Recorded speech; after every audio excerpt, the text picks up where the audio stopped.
Hello students, in this video I am going to analyze one of the CAT 2020 RC sets of slot 1.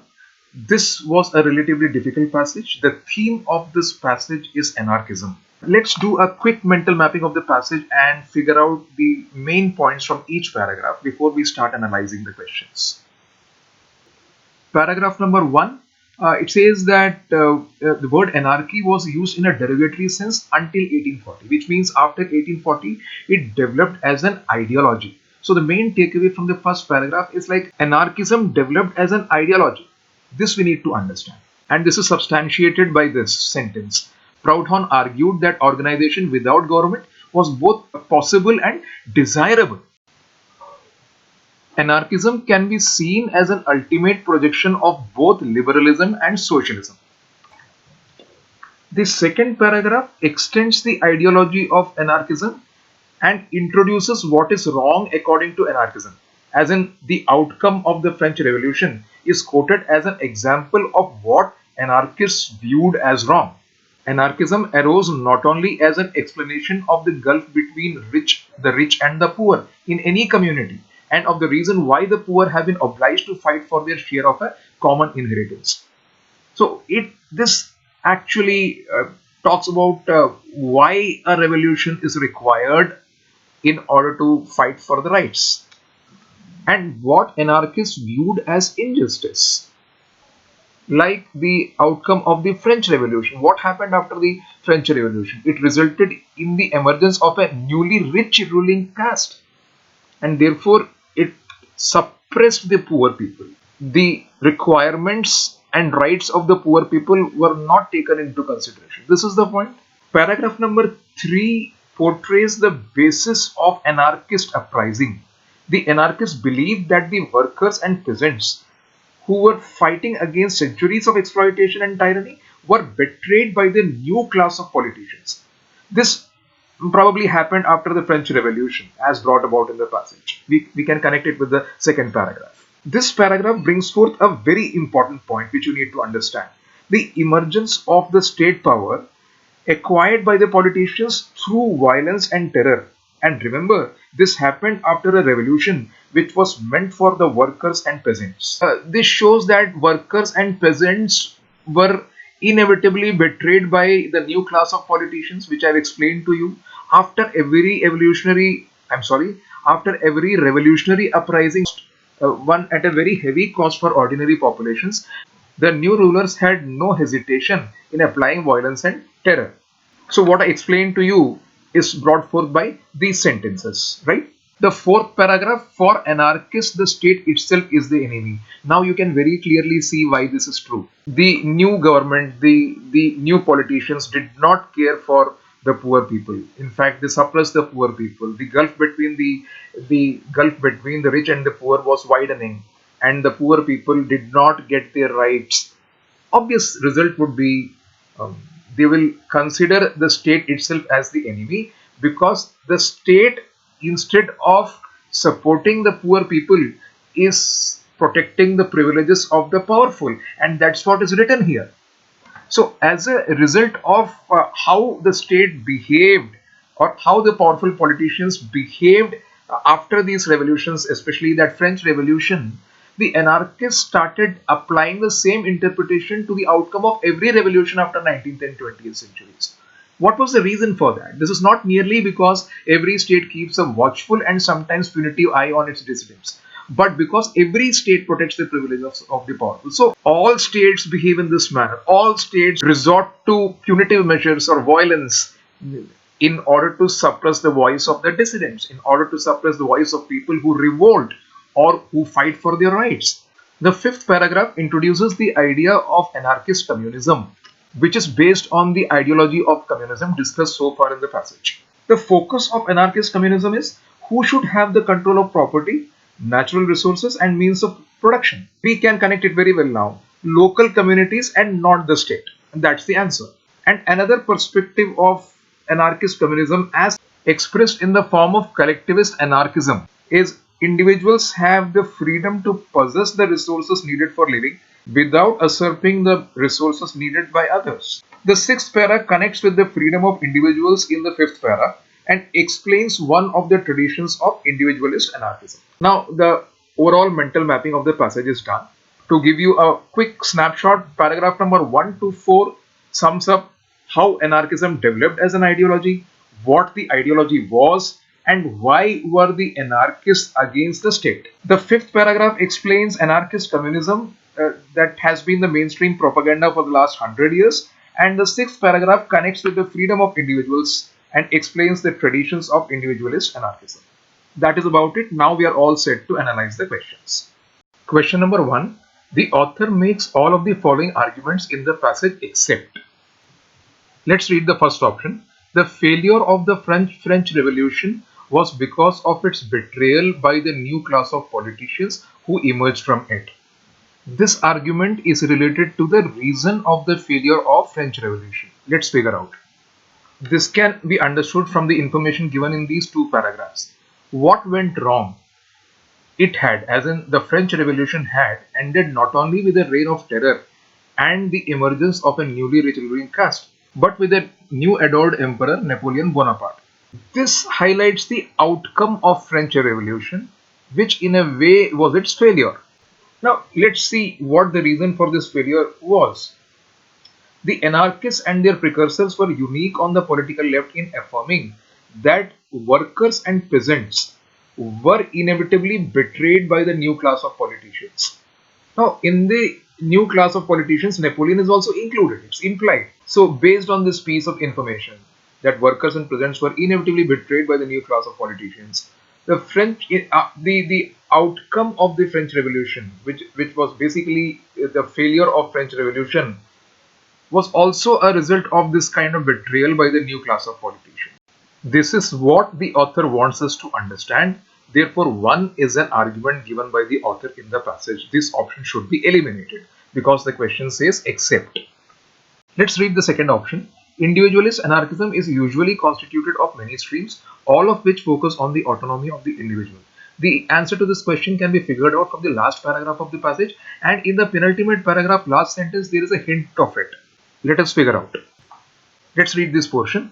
Some anarchists prefer to distinguish between anarchist communism and collectivist anarchism in order to stress the obviously desirable freedom of an individual or family to possess the resources needed for living. See, this stresses the need for autonomy while not implying the right to own the resources needed by others. This is a qualifier. Fine. So basically, the need for autonomy is brought forth here. Now let's read the last paragraph very carefully. There are unsurprisingly several traditions of individualist anarchism. This is the first part of the option. One of them deriving from the conscious egoism of the German writer Max Stirner, and another from a remarkable series of 19th century American figures who argued that in protecting our own autonomy and associating with others for common advantages, we are promoting the good of all. Here it is clearly indicated a remarkable series of 19th century American figures gave this argument.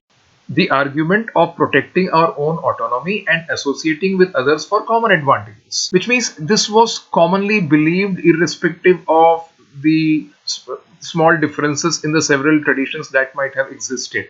So this commonly applies to the several traditions of individualist anarchism, and therefore the statement given in option 2 is true and an argument given by the author. Option 3. For anarchists, the state is the enemy because all states apply violence and terror to maintain their control. Now all states is given in this option. Therefore, there might be a temptation to eliminate this option, but be careful. Let's go back to the passage. For anarchists, the state itself is the enemy. Why? This is not merely because every state keeps a watchful and sometimes punitive eye on its dissidents, but because every state protects the privileges of the powerful. See, every state is clearly mentioned, therefore all states can be inferred. So for anarchists, the state is the enemy because all states apply violence and terror to maintain their control. So all states is correct, and therefore this argument is also stated by the author in the passage. Option 3 can also be eliminated. Option 4. The popular perception of anarchism as espousing lawlessness and violence comes from a mainstream mistrust of collectivism. Option number 4. The popular perception of anarchism as espousing lawlessness and violence comes from a mainstream mistrust of collectivism. The focus of the passage is on the ideology of anarchism, how it developed, and why anarchists behaved the way they did. The author does not say anything about the popular perception of anarchism as supporting lawlessness and violence, as to why anarchism was seen by people as supporting lawlessness and violence. So, identifying mainstream mistrust of collectivism as a reason for the popular perception of anarchism as espousing lawlessness and violence is out of scope. It is not there in the passage. You can recall the structure of the passage. Yes. Therefore, option fourth is the correct one. Question number 2. Of the following sets of concepts, identify the set that is conceptually closest to the concerns of the passage. Let's go through the options. Option number 1, revolution, state, protection, liberals. Option 2, anarchism, betrayal, power, state. Option 3, anarchism, state, individual freedom.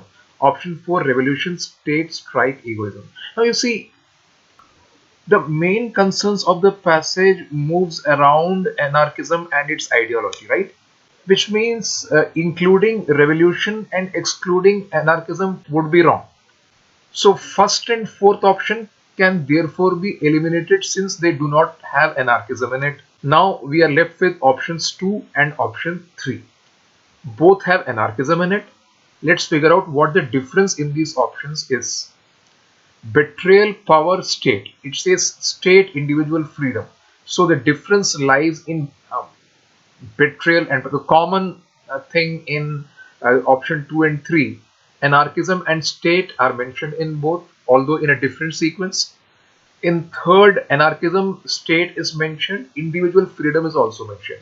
And you do well to understand that the last two paragraphs definitely talk about individual and freedom, which is one of the most important things related to the conceptual framework of the passage. Therefore, excluding individual and freedom and including betrayal and power would be wrong.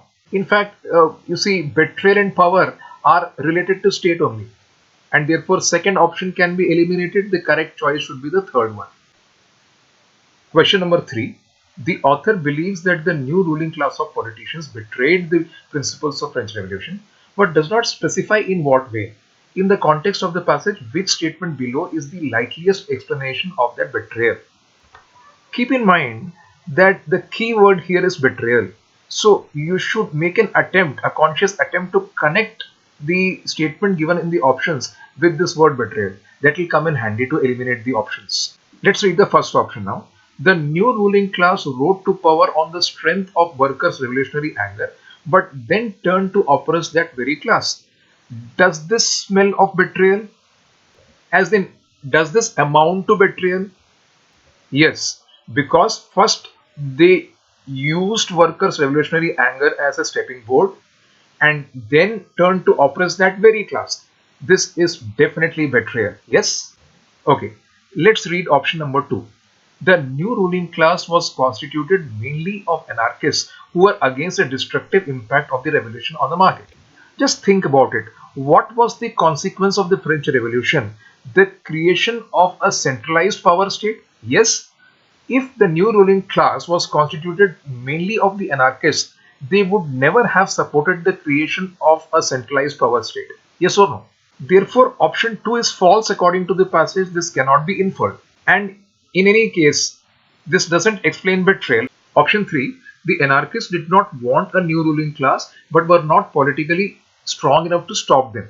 This option says that anarchists were not strong enough to stop the ruling class. Okay, could not stop the ruling class from establishing their power. This does not in any way explain the betrayal of the new ruling class, and therefore third cannot explain betrayal. Therefore can be straight away eliminated. Let's read the fourth option. The new ruling class struck a deal with the old ruling class to share power between them. This could have been an example of betrayal, but it's not there in the passage. There is no indication in the passage that the new ruling class struck a deal with the old ruling class, and therefore this can be quickly eliminated. What are we left with then? We are left with only option number 1. Now let's check whether option number 1 is correct or not to confirm it finally. Let's read this portion carefully. After every revolutionary uprising, usually one at a very heavy cost for ordinary populations. The new rulers had no hesitation in applying violence and terror, a secret police and professional army to maintain their control. This shows that the new rulers came to power based on these revolutions fought for the ordinary populations. And then what did they do? They applied violence and terror in order to maintain their control. This was also the consequence of the French Revolution, as implied in the passage. Therefore, this could explain betrayal very clearly. The new ruling class rose to power on the strength of workers' revolutionary anger, as those revolutions were the springboard for the new ruling class. And then they turned to oppress that very class is very clear, because they resorted to violence in order to suppress the ordinary population. Therefore, option 1 is the correct choice. Question number 4. According to the passage, what is the one idea that is common to all forms of anarchism? Out of these options, two options are very easy to eliminate. Let us read the second one. They all derive from the work of Pierre-Joseph Proudhon. This option says that all forms of communism derive from the work of Pierre-Joseph Proudhon. Let's cross-check.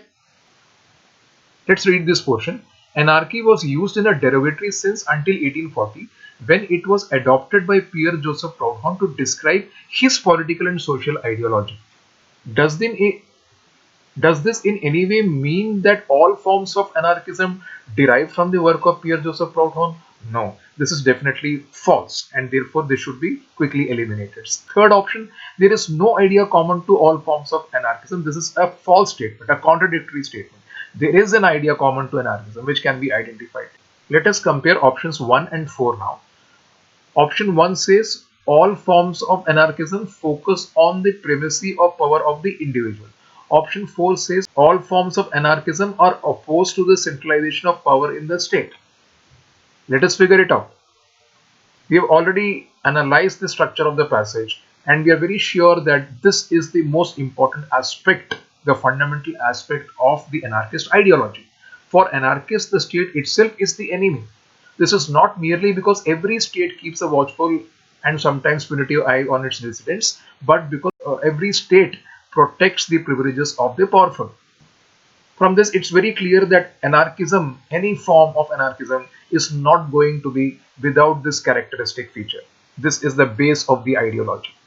However, in the next paragraph, the mainstream of anarchist propaganda, as in the anarchist communism, argues that property in land, natural resources, and the means of production should be held in mutual control by local communities. So it talks about mutual control and joint purposes. It doesn't focus on individuals as such.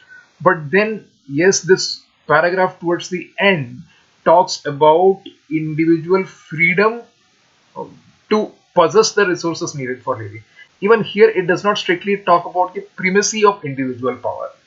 And in the last paragraph also, autonomy, individual autonomy is brought forth, not the idea of individual power. There's a difference between autonomy and power, and therefore the correct option should be the fourth one, not the first one.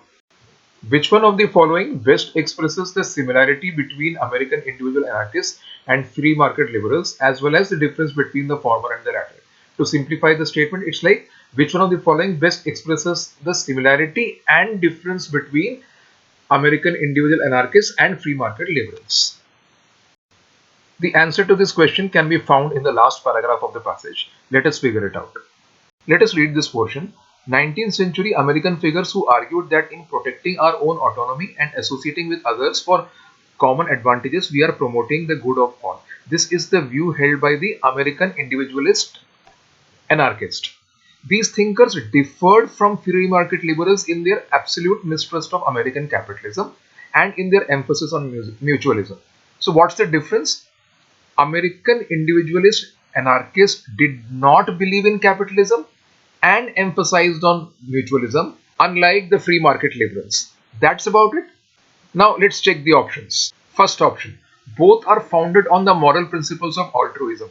Altruism as in thinking about the welfare of others. It's clearly out of scope. It was not indicated in the portion that we read. Yes, and therefore this is out of scope, can be quickly eliminated.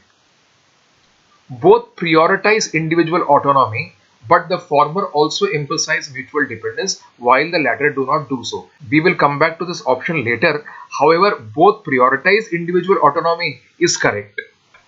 Both reject the regulatory power of the state. Again, nothing of this sort is indicated in the portion that we read, and therefore this is also out of scope. This is not indicated. So this can also be rejected because the first portion of the option itself is wrong. Let's read the fourth option. Both are sophisticated arguments for capitalism. No, capitalism is the point of difference, not the point of commonality. And therefore, fourth can also be eliminated. The first portion itself is wrong. Now, obviously, the second option would be the right one because it is the only one in which the first portion is correct. Both prioritize individual autonomy. However, we can go ahead to check the second portion also. But the former also emphasize mutual dependence while the latter does not do so. This portion is also correct because the former, as in the American individualist anarchist, emphasize mutualism. It is given in the paragraph as we read, and therefore this is correct. The correct option therefore is the second one.